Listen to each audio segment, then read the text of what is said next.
Welcome to the Greener Way podcast, a show about people, planet, and purpose, and how investors and corporate leaders push forward in a complex world. Graz van Egmond is the CEO of the Banksia Foundation, the organization behind the Banksia Foundation Sustainability Awards.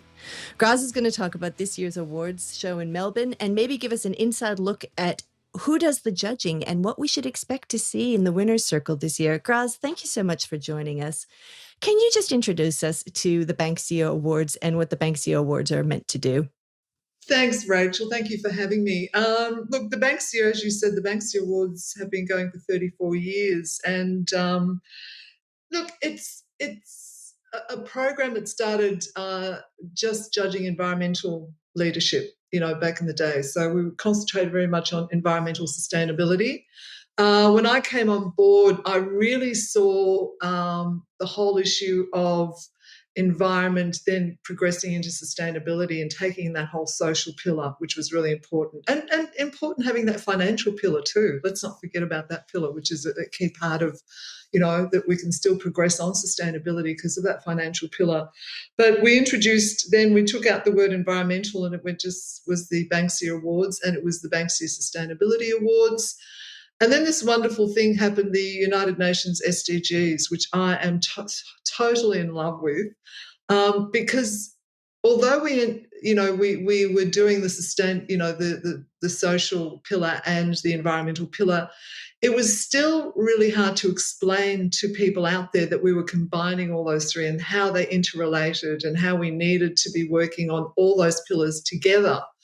The SDGs presented a wonderful framework for us to be able to base the awards on and to judge the awards on, but also to educate people, because I have so many people ringing me, and especially small businesses, and saying, oh, look, Graz, I want to enter the awards. We're doing all the stuff in sustainability, but you've got this thing called the UN SDGs and we have to report against that. So we start the conversation, and the wonderful thing about that conversation is that people, after an hour, or not always, but walk away going, I didn't realise I was doing all these things across other areas, and all of a sudden you start talking to them, yes, I'm doing stuff in recycling or whatever, then all of a sudden they're helping, local communities, engagement in it, maybe it could be education, in employment, just the diversity that they then find out from their project or what they're doing, that where they're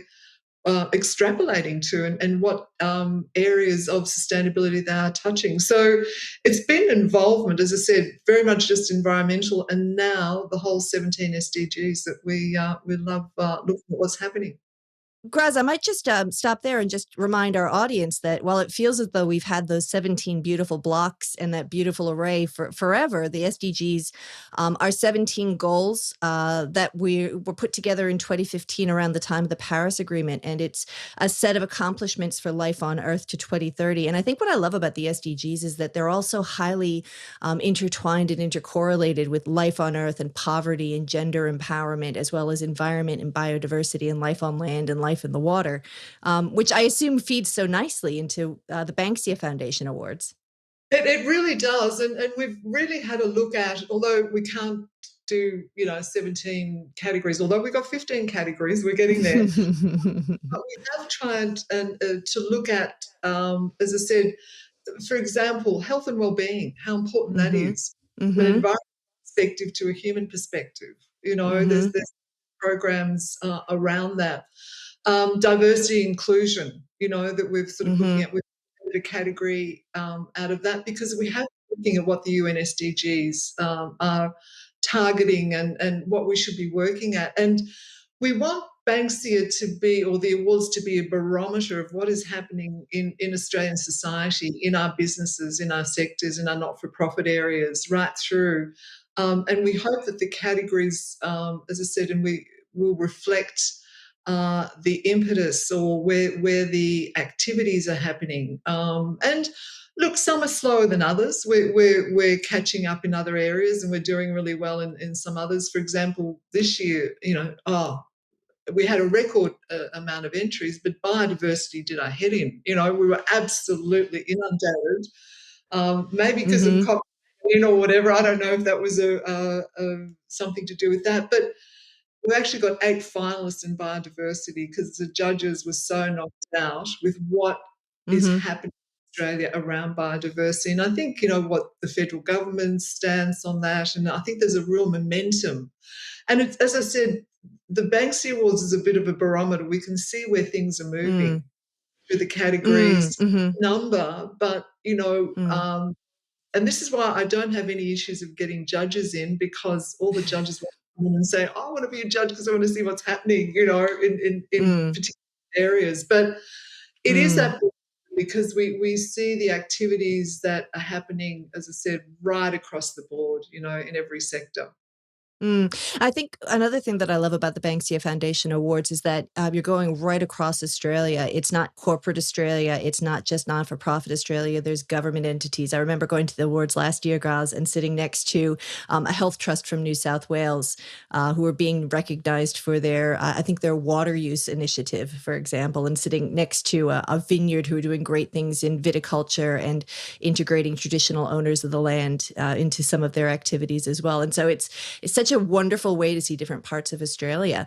But let's talk a little bit about that judging process at the Banksia Awards, Graz, because again, your judges come from across Australia as well. So how does the judging standard evolve as you bring in new topics and as you sort of reach to make sure that you're going past window dressing into what is authentic action on sustainability?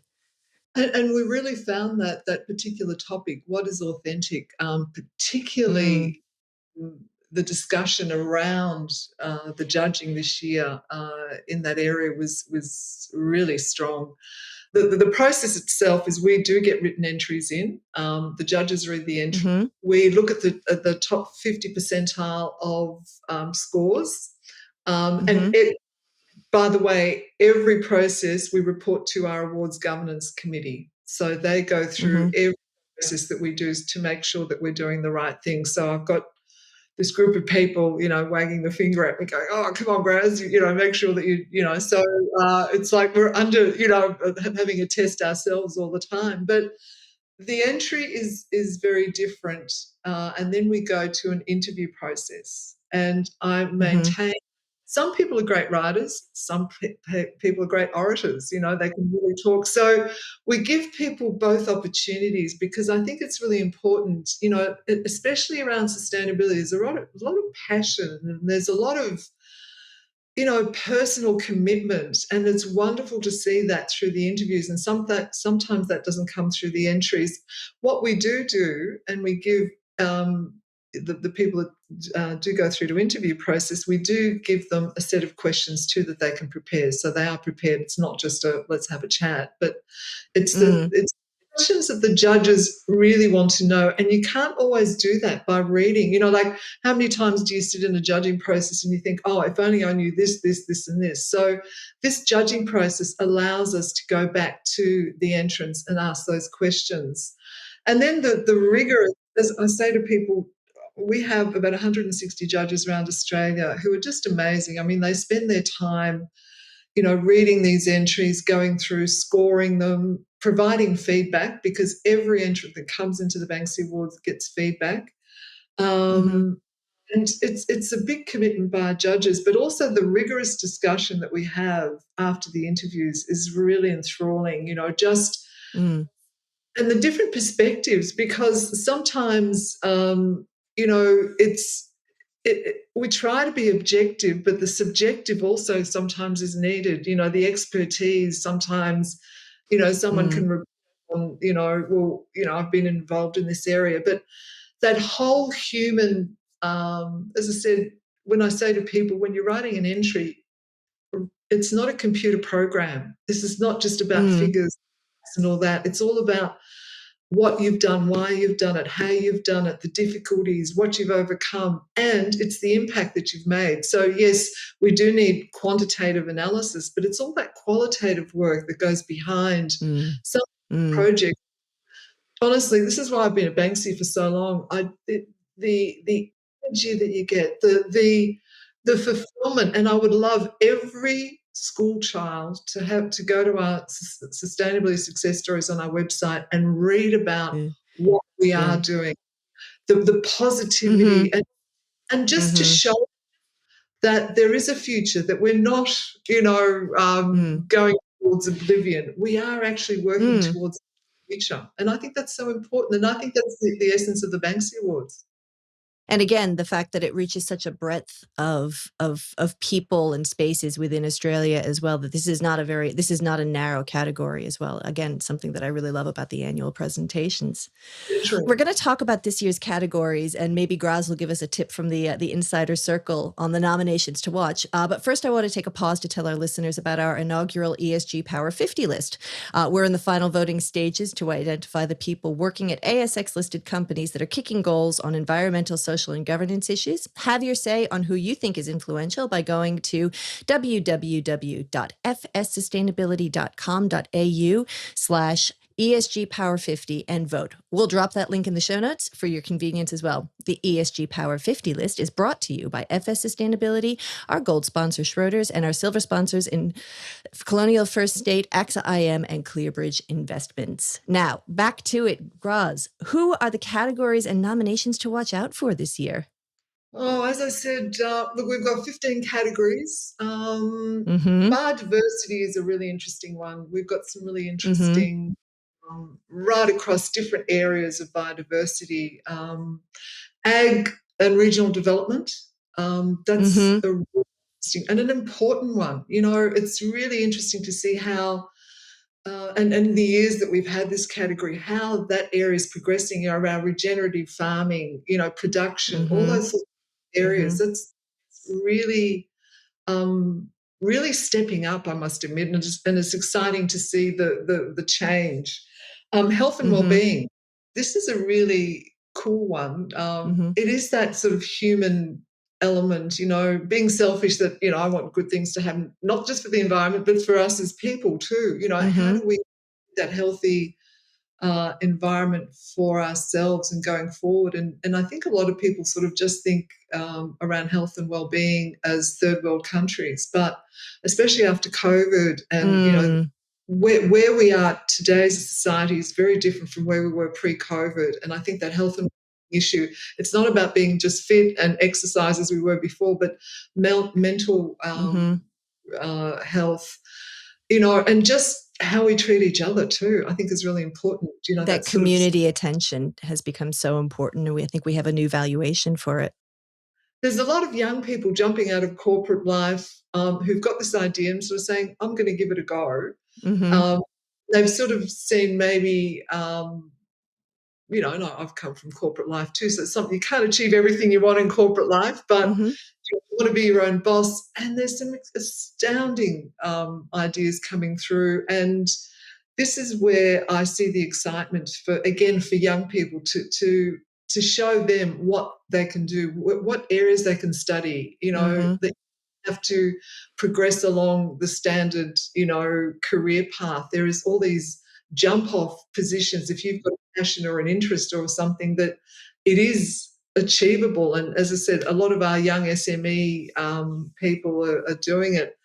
Youth as a change maker is another one. We've got some amazing Mm-hmm. people who are getting up there and just again going for it, not waiting to be, they haven't got time to complain. And I'm not. And I know we need to complain. I know we need to do all that, but we need to go forward. We need to be creative. We Yeah. need to be doing things rather than just being negative. And I think sustainability. We know the why. We all know the why. Mm-hmm. Let's how and Mm-hmm. the what. And this is why the Banksias are so Exactly. great. We investigate the how and the what. Mm. The other one, I suppose, circular transition is a key one too. What's happening Mm-hmm. around, especially lately. We've seen some key issues, within the packaging and the plastics area. But Mm. look, there's ideas coming through, and as I said, as long as I'm working at Banksia, I see the hope that we are progressing. And as I said, we need that hope to go forward. And as large business Absolutely. we're doing, large business, I love. We were inundated with large business, which was good to see that large business is stepping up. And I am a great believer governments will do things, but business is where the change is going to happen because Also, consumers are going to push that because they're going to push business, and business is responding and looking at these things. Absolutely. Not as quickly as we want to, but they are doing it, so that's a good sign. Absolutely. Well, Graz, we always like to leave this on a note of hope and change, in as much as that we can look forward to the future. So Graz van Egmond from the Banksia Sustainability Awards and the Banksia Foundation will be covering off your winners on Winners Night, and thank you for your time. Thanks, Rachel. Thank you so much. Absolute pleasure. Thanks for listening to the Greener Way podcast. If you liked today's show, remember to rate and review us on your podcast platform and make sure you're subscribed so you don't miss an episode. Any feedback? Contact us on podcast@fssustainability.com.au. I'm Rachel Allen-Backus. The Greener Way podcast is a product of FS Sustainability, a show about people, the planet, and investing in our collective future. All information in this podcast is for education and entertainment purposes only. The Greener Way podcast gives listeners access to information and educational content provided by discussing numerous financial sustainable options and our featured guests. It is not intended as a substitute for professional, legal, or tax advice.